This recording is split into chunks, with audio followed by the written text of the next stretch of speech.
ಮುಂಗಾರು ಬಿತ್ತನೆ ಮಾಡಿದ್ದಾರೆ ಸರ್, ಬಹುತೇಕ ಕಡೆಗಳಲ್ಲಿ ಅದು ಬತ್ತಿ ಹೋಗುವಂತ ಆತಂಕ ಇದೆ. ಆ ಕುರಿತಂತೆ ಎಷ್ಟು ಏನು ಎಂತ ಅಂತೇಳಿ ಏನಾದ್ರು ಮಾಹಿತಿ ಇಲ್ಲ? ಈ ಮಳೆ ಆಗೋದ್ರಿಂದ ಆತಂಕ ದೂರ ಆಯ್ತಲ್ಲ, ಈಗ ಅದು ಕೂಡ ಆತಂಕ. ಅಂದ್ರೆ ಬೈಲೊಂಗಲ, ಸೌದತ್ತಿ, ಇನ್ನು ರಾಮದುರ್ಗ ಕಡೆ ಮಳೆ ಇಲ್ಲ. ಮಳೆ ಆಗ್ತಾ ಇದೆ, ಅಲ್ಲಿ ಜೋರಿಲ್ಲ ಆದ್ರೂ ಕಡಿಮೆ ಮಟ್ಟದಲ್ಲಿ ಆಗ್ತಾ ಇದೆ. ಸೊ ಇದು ಇನ್ನು ಮುಂದೆ 5 ವರ್ಷ ಮುಂದೆ 5 ದಿವಸ ಮುಂದೆ ಬರ್ತಾ ಇದೆ. ಸೊ ಅದ್ರ ಆತಂಕಗಳು ಒಂದ್ ವೇಳೆ ಹಂಗೇನಾರ ಬೆಳೆ ವಿಫಲ ಆದ್ರೆ ಮುಂದಿನ ಸುಮಾರು ನಮ್ಮಲ್ಲಿ ಎಲ್ಲ ನಿರೀಕ್ಷೆ ಮೀರಿ ಹೆಚ್ಚು ಕಮ್ಮಿ ಗುರಿಯನ್ನು ಮುಟ್ಟಿದ್ದೀವಿ. ಸೊ ಮಳೆ ಎಲ್ಲಾಗಿದೆ ಎಲ್ಲ ಅಲ್ಲಂತ ಏನು ಸಮಸ್ಯೆ ಇಲ್ಲ. ಆಗದೆ ಹೇಳೋದು ಅದು ನಮ್ಮ ರಾಮದುರ್ಗ ಇರ್ಬೋದು, ಕೆಳಗಡೆ ಪ್ರದೇಶ ಮಳೆ ಆಗಿದ್ರೆ ಅದಕ್ಕೆ ಮುಂದೆ ಏನ್ ಮಾಡಬೇಕು ಸರ್ಕಾರ ಮಟ್ಟದಲ್ಲಿ ಚರ್ಚೆ ಮಾಡಿ ಅವ್ರಿಗೆ ಅನುಕೂಲ ಮಾಡುವಂತ ಪ್ರಯತ್ನ ಮಾಡ್ತೀವಿ.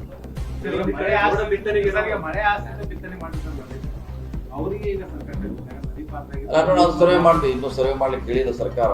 ಒಂದ್ ವೇಳೆ ಬಿತ್ತಿದ್ರೆ ಅದು ಬೆಳೆ ಬರದೆ ವಿಫಲ ಆದ್ರೆ ಅದನ್ನು ಸಪ್ರೇಟ್ ಆಗಿ ಸರ್ವೆ ಮಾಡ್ತೀವಿ. ಹಿಂದೂ ಕೂಡ ಸರ್ವೆ ಮಾಡಿದ್ವಿ, ಇದೇನೋ ಹೊಸದಲ್ಲ.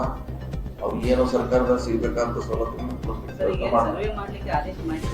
ಏನಿಲ್ಲ, ಯಾಕಂದ್ರೆ ಇನ್ನೂ ಆ ಪ್ರಶ್ನೆ ಬಂದಿಲ್ಲ. ಈ ಮಳೆಯಲ್ಲಿ ಕೂಡ ಅದಕ್ಕೆ ಬೇಕಾದ್ರೆ ಖಂಡಿತವಾಗಿ ನಾವು ಡೈರೆಕ್ಷನ್ ಕೊಡ್ತೀವಿ ಅದಕ್ಕೆ ಸರ್ವೆ ಮಾಡ್ಲಿಕ್ಕೆ. 29 ಇದೆ. ಆದ್ರೆ ಈ ತರ ಮಳೆ ಆದ್ರೆ 3-4 ದಿವಸಲ್ಲೇ 0 ಬರ್ತೈತಿ. ಇಲ್ಲಿವರೆಗೆ 29% ಕಡಿಮೆ ಇದೆ. ಇದೇ ರೀತಿ 3-4 ದಿವಸ ಮಳೆ ಆದ್ರೆ ಸೊ ನಮ್ಮ ಕೊರತೆ ಕೂಡ ಬೆಳಗಾವಿ ನಗರದಲ್ಲಿ ಕೂಡ ಮಳೆ ನಿನ್ನೆಯಿಂದ ಸಾಕಷ್ಟು ಆಗ್ತಾ ಇದೆ. ಆದ್ರೆ ಈ ಕೆಲವೊಂದಿಷ್ಟು ನೀರಿನ ಸಲುವಾಗಿ ರಸ್ತೆಗಳನ್ನ ಅಗತ್ಯ ತೆಗೆದುಬಿಟ್ಟಿದ್ದಾರೆ. ಅಲ್ಲೆಲ್ಲ ಈಗ ನೀರು ನಿಂತ್ಕೊಂಡು ಸಾಕಷ್ಟು ಸಮಸ್ಯೆಗಳಾಗ್ತಾ ಇದೆ.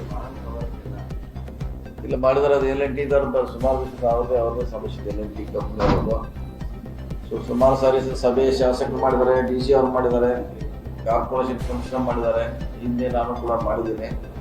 ಅದನ್ನ ಇನ್ನೂ ಪರಿಹಾರ ಮಾಡ್ಲಿಕ್ಕೆ ಆಗಿಲ್ಲ. ಆದಷ್ಟು ಬೇಗ ಮಾಡ್ಲಿಕ್ಕೆ ಅದನ್ನ ಕೆಲಸ ಇಲ್ಲ. ಅವ್ರ ಮುಂದೆ ಯಾರು ಕಡಿವಾಣ ಹಾಕ್ತಿವಿ, ಯಾಕಂದ್ರೆ ಸುಮಾರು 4-5 ವರ್ಷದಿಂದ ಮಾಡ್ತಿದ್ದಾರೆ ಅವರು.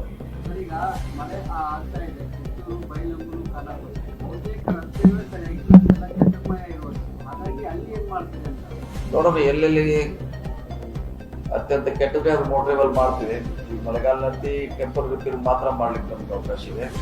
ಸೊ ಡಿಸೆಂಬರ್ನಲ್ಲಿ ಮತ್ತೆ ಅದನ್ನ ಹೊಸದಾಗಿ ರಸ್ತೆ ಮಾಡ್ಲಿಕ್ಕೆ ನಾವು ಪ್ಲಾನ್ ಮಾಡ್ಕೊಳ್ತೀವಿ. ಬೆಳಗಾವಿ ಜಿಲ್ಲೆಗೆ ಇನ್ನು ಮೋಡ ಬಿತ್ತನೆ ಮಾಡುವಂತ ಪರಿಸ್ಥಿತಿ ನಿರ್ಮಾಣ ಆಗಿಲ್ಲ.